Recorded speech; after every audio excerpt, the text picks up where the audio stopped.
we've come to Danebury.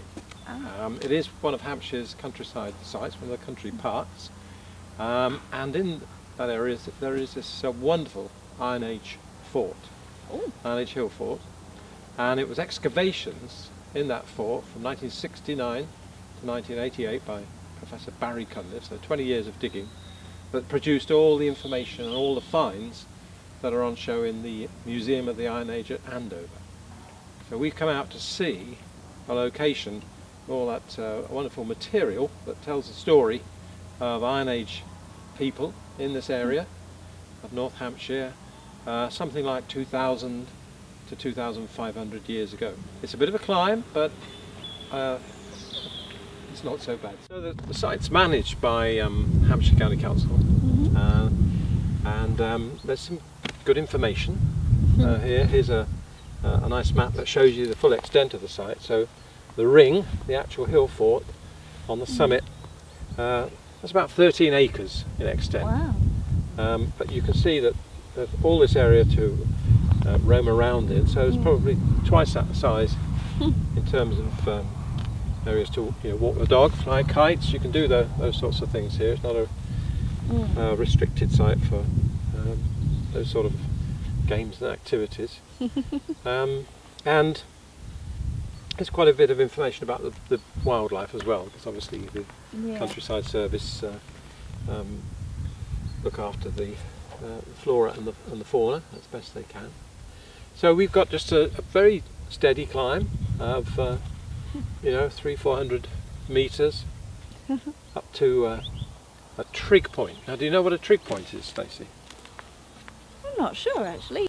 Anyway, when the Ordnance Survey were mapping Britain, they had to set up these fixed points from which they could do their triangulation. So it's a triangulation point. And they had a master set. All this is sort of there in the literature. And then from those they'd have minor ones which would allow them to do all the bits and pieces in between. And so Danebury boasts one, which is one of the second or third round of putting in these points. And it allowed them to sight up and survey other locations and all the bits in between. So short climb and we'll be at the trig point. Okie dokie. There's a lovely view here, the North Hampshire chalk ridge in the background there. View. Beacon Hill near Highclere, the bare hill over there with no trees on it on the horizon. And then in the foreground we've got other hill forts like Berry Hill, Bulksbury, which disappeared under houses at Andover. You can just see the Chibolton radio telescope, that sort of white triangle over there. Woolbury, another hill fort down near Stockbridge, where we've come from. And then over behind the hill you can see Quarley, Sidbury, possibly Figsbury as well. So you can see about 7 other forts from this location. And the thing to remember about this landscape is such wonderful farming country, being the chalk soil, that it has been cultivated from the Bronze Age onwards. But there is one relic that we can see.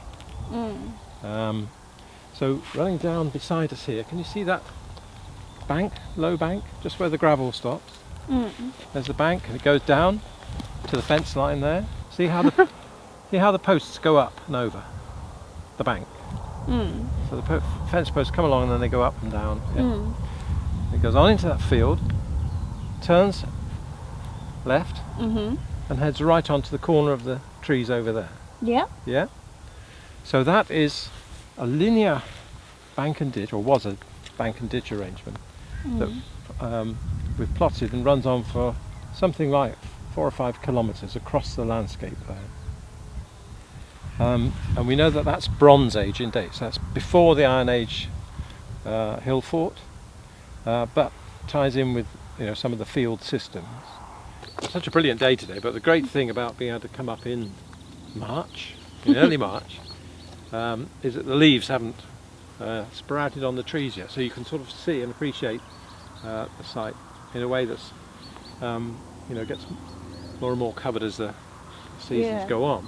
So from here we can actually see those earthworks, which are perhaps the main feature of Danebury, the East Gate. And can you see how those banks and ditches overlap? And Yeah. so they're guarding the actual fort. So I think that's probably where we should head next. I think so. So what are we looking at now then, Dave? Well, we arrived at the East Gate, and in its final form it was quite a complex of banks and ditches. The ditches are silted up mostly, but you can see from this viewpoint how those banks sort of overlap. So as you make your way into the fort, you have to zigzag, and as you do that, if you've got your shield in this hand, at some point you're going to be turning your weak side to the defenders who are up there on the banks, throwing things down at you. And so that's the whole idea about the zigzag arrangement, as well as the sheer monumental nature of the banks and the fact they've got a good height advantage over you. Oh yeah. But if we go into the middle of the entrance, then we can just look at the way that plan evolved. Okay. So that mound there, that bank, is like the centre point of this whole complex of entrance. In fact, Barry Cunliffe, because in the excavation they dug up all this area here and looked at it archaeologically, he called it like the command point, because if you're up there you'd be able to see all that was going on. And we've actually come through one gateway already, so from the post holes that were there in the ground you could tell there was a gate there, and we'd be heading in towards the main gate between those two banks there. And from his work he could actually identify 9 different phases of gate. Wow. So it was rebuilt on 8 times at least, and lots of little sub phases, and this would be a nice flint path beneath us here, and there'd be flint revetting, actual flints placed along the walls there. Because what do you think was the commonest weapon they had at this time? I'm going to go with a spear. Well, it's actually the sling. Oh. And if I'd, put the right jacket on, I would have brought some sling stones, which are just pebbles after all, along with me. But all this complex developed over, 200 or 300 years, we think, because from the excavations, you could tell that the first rampart, so that's the inner ring there, that had a timber facade. So it had a timber fence right along the front of it. But you know what happens to timber in our wonderful climate? It rots. So as that collapsed, they then went for a dump style rampart, which just meant, emptying out a bit more of the ditch and piling up the chalk and flint there to make the bank. But at the same time they were adding to these defensive works in the entrance, so that it just made it a much more arduous job to get in. And the other strange thing that happened at Danebury, and a number of other hill forts too where they've done excavations, when the site was first built, which would have been about 500 BC, so about 2,500 years ago, it had 2 gates. It had this one on the east side here where we are, and there was one directly opposite on the west side. But when they rearranged the rampart, they filled in that west gate, so you're just left with the east gate. And they did that at a number of sites, so it wasn't just a sort of Danebury type idea. It was, they were obviously, must have been comparing notes, because they have done the same at other sites as well. Here in the interior, Barry Cunliffe excavated about half, but not just one complete half, but bits and pieces all over the site, although it did all fit together to make a transect right across the middle of the fort. And so from that he was able to say there were certain types of features that were repeated, and one of them was a round house. So there was the evidence for stake walls or plank walls and big doorway posts and wide doorways, because there were no windows in these structures, so your light came in through the doorway. And he found the evidence for about 70 of those houses, and they were mostly in the lee of the rampart, which is where we are now, and so that you've got a nice sheltered location around there. Although the reason for some of that was that when they changed the rampart, they took a lot of chalk from inside the fort. So they actually destroyed some of the early evidence because they were digging out their own floors, as it were. But then that made a lovely sheltered location. So the real floors are probably about 2 metres beneath us here. Yeah, really quite deep and sheltered. And the other building he found quite a number of were square or rectangular, but they were just the post holes there, not the floors. So these they had raised floors, and so just like you still get in many countries today, there'd be granaries. We think they were store buildings, and that was where all the grain which had been grown on those fields outside the fort was stored. And then the other thing that occurred in great number were pits. And they're pits dug down into the chalk, and they could be about 2 metres deep, about 2 metres diameter at the bottom. And we think that in the main they were used for storing grain. So an awful lot of grain storage here within this fort. But of course that in the pits would be like your deep freeze. You put it in there, you seal the top with clay, and you can keep that until it's seed corn for the next year. Wow. But if it's in your sheds, stuck on your raised floors in your buildings, then you could go to that on a daily basis for food or for trade or whatever. So a whole lot of well protected, well defended grain and other produce stored in pits or in buildings. And then the people who lived here, because you know we think it was a permanent occupation, it wasn't just summer or whatever. They would have been in houses of this size, the size that we're in here. There's no great variation in house size at Danebury. There weren't any big houses for the big chiefs or anything like that. And so a very busy fort, very busy interior. Population of, I don't know, probably about 300 people. And up here for, well, anything approaching about 450, 500 years in total. So several generations. So we stopped here because this is actually just about the location of one of the most intriguing finds that was made during all those years of digging at Danebury. And that is a piece of meteorite, or a meteorite. Oh. And remember I told you about all those pits that were dug down into the chalk?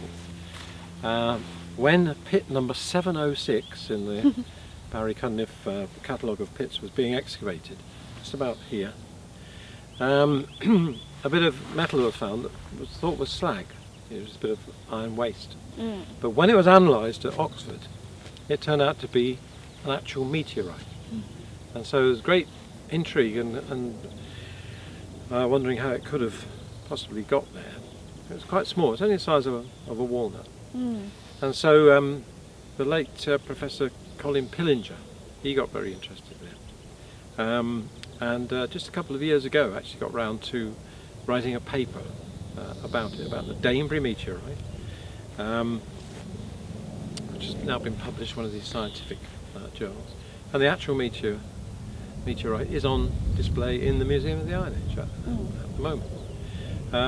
But you know, you think about, could there be any particular significance to it? And I think the answer's got to be no. It's just that there was a meteor shower or whatever, and this pit happened to be open.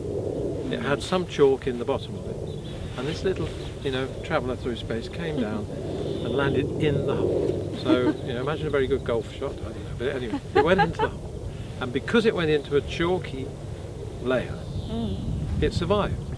If it hadn't been chalky, it would have corroded and rusted away and gone. So the Open University looked at it, they sliced it, they took some lovely photographs of the metal structure in it and everything else, and they're very excited by it because the date of the pit is about 350 BC, so right in the middle of the Iron Age, and the carbon dating on the actual meteorite for when it was about 350 BC. So it's the, I'm not sure what it is, it's the oldest provenance, certain provenance meteorite in Britain, something like that, because you can pick them up all over the place, you know, Scotland and other places and so on. But to actually have one, let's say that came down in 350 BC and landed on this Hampshire hilltop and fell into a pit that was open. It's just an amazing location. Yeah. And as archaeologists like to say, context is everything. You know, if you can, if you know details about when something got there, arrived there, happened, and so on, then you get happy archaeologists and happy space scientists.